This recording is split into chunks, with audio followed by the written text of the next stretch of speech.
اهم حاجة لا ننسى، اهم حاجة كل بائس محلي لا ينسى ان الزمالك بطل الدوري والكاس 2021.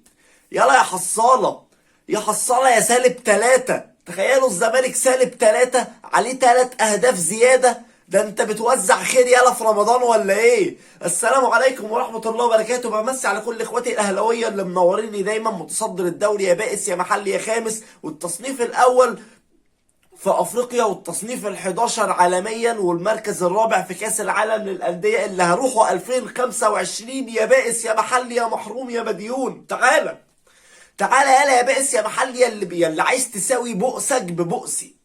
تعالى نشوف مين اللي الدنيا مهيئاله. وبرضه حصاله البائس المحلي اللي واخد الدوري بالحكام.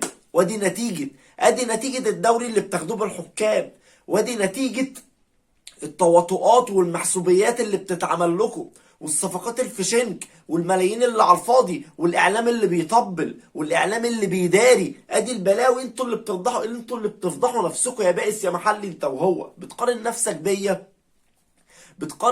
بيا وتحطني في جملة مفيدة تحت مسمى الكرة المصرية ضايعة. لا، الكرة المصرية ضايعة بس الاهلي مش ضايع. المنتخب ضايع والزمالك ضايع والفرق كلها ضايعة، بس الاهلي لا. الاهلي بيتحارب، الاهلي بيتهاجم. تعال شوف في دوري ابطال افريقيا السنة دي، النادي الاهلي الوحيد اللي ما تأجلوش ماتشات. انما الزمالك اتأجل له ماتشين، فيوتشر اتأجل له ماتشين، بيراميدز اتأجل له ماتشين. لما اتحاد الكوره لما جماهير الاهلي بدأت تتكلم للاسف قبل الاعلاميين، بدأ اتحاد الكوره يأجل الماتشات. احنا ما فيش حد بيساعدنا. النادي الاهلي في ظل الازمه وفي ظل تراكم الماتشات لسه في امل. لو ماتش النهارده ان شاء الله اتلعب بجدية الفوز. مفيش تهاون، مفيش 11 لعيب مصاب. الاهلي يقدر. لكن انا كلامي ان انا عارف ان في اهلاوي زعلوا مني ان انا متشائم، بس انا لو الموضوع متوقف على الاهلي مش هكون متشائم.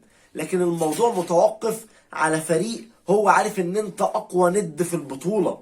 معروفة ان الاهلي بتاريخه بامكانياته اقوى فريق في افريقيا، معروفة.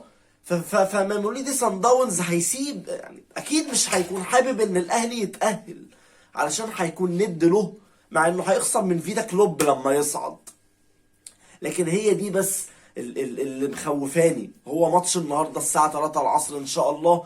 ويا رب يا رب اكون انا غلطان، يا رب اكون انا غلطان. منور يا بائس يا محلي يا حصالة، يا رب اكون غلطان وصن داونز يتعادل. تعال نشوف بقى التصريحات، تعالوا نشوف الضحك. جدي فيريرا المدرب الاكبر والمدرب الاعظم في تاريخ الدوري المصري، على لسان حال كابتن طارق يحيى، وعلى لسان حال كابتن خالد الغندور، وعلى لسان حال كل بائس محلي، في مدرب يا دوب ما جابلهمش بطولة قارية يا جدع. مدرب ما جابلهمش بطولة قارية وبيقولوا اعظم مدرب في تاريخ الدوري المصري. بيعلوه على مانويل جوزيه اللي واخد اتنين دوري ابطال افريقيا، وكان هياخد التالتة على التوالي. كارتيرون جاب لنا بطولة قارية.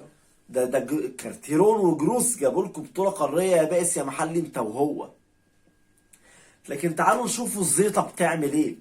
تعالوا نشوفوا كهربا جايب 3 اهداف سوبر هاتريك، وجايب في بطولة افريقيا 4 اهداف. الزمالك جايب 3 اهداف في البطولة كلها في دوري المجموعات، في دور المجموعات. ايوه، ما هو اللي قبل كده ما بيتحسبش.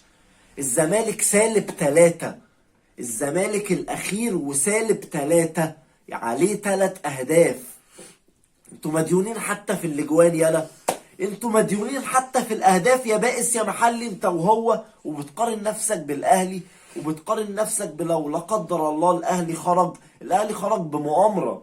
الاهلي لو خرج هيخرج مؤامرة قذرة، مؤامرة علشان عارفين ان النادي الاهلي لو عدى من دور المجموعات مش هيحل حد وباذن الله يحصل. خلي بالك تقريبا لسابع مرة بكررها تاني، انا وانت اهو الساعة 3 قربت، الاهلي مش صن داونز هيعمل نتيجة ايجابية مع الهلال. اصل بص، طول ما نتيجة المباراة متوقفة على نتيجة واحدة بس، تحس ان هي صعب تتطبق بمعنى صح. كبير صن داونز انا هعمل معاك واجب يا هلال وهتعادل معاك، روح انت بقى تعادل مع الاهلي في القاهرة. انما ان هو انا عارف ان الهلال فريق قوي، والله ما بقلل من الهلال، انا عارف ان الهلال فريق قوي، لكن هي نتيجة واحدة بس. انما احنا مثلا لو كنا كسبنا بلوزداد كان لو كنا تعادلنا مع بلوزداد كان برضه هيبقى لسه لينا امل، لكن كان املنا ان الترجي يكسب بلوزداد. لكن هنا ساعتها الماتش في تونس فهتبقى صعبة قوي، فايه اللي هيحصل؟ هيتعادلوا، سهل نتعادل ومش هتبان. انما النتيجة الواحدة بس اللي هو صن داونز لازم يفوز على الهلال، اعتقد ان هو يعني الهلال قصدي لازم يفوز على صن داونز، اعتقد ان مش بالسهولة دي.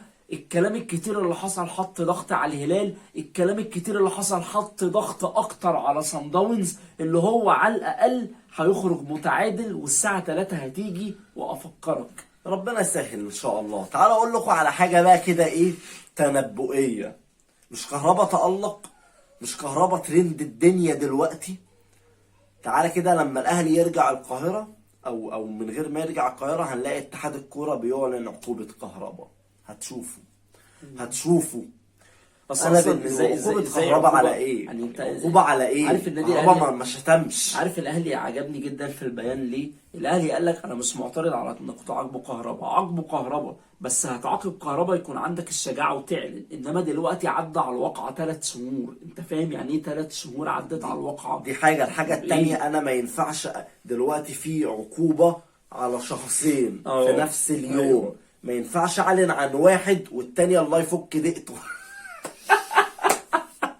طارق يحيى النهارده بيقول لعيبه الزمالك عيب تخلوا عيب تزعلوا المستشار وهو في السجن. يا عم ابوس رجلك، يا عم ابوس رجلك، ده في المستشفى، ده في المستشفى بقى. خلينا ساكتين. ربنا يشفيه يا رب، ربنا يقومه بالسلامه يا رب، ويطمنا عليه علشان الوضع مش صحيح، الوضع مش مناسب بالمره.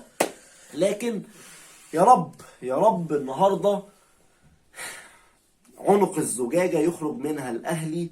لكن يعني هو فعلا كان في تصريح شفته لحد أهلاوي مش فاكر مين، بس حد أهلاوي تقيل مش عارف لاعب سابق نسيت مين بالظبط، قال لك بكرة عنق تقريبا اللي هو الممثل الحلفاوي أستاذ نبيل الحلفاوي، قال لك بوست بسيط جدا: بكرة عنق زجاجة، يا الأهلي يخرج من أفريقيا ويركز في باقي البطولات، يا الاهلي يكمل في افريقيا ويعد لنفسه اعداد افضل من كده ويكتسح كل المشكله ان الزمالك حتى ما بقاش عنده امل في الكونفدراليه.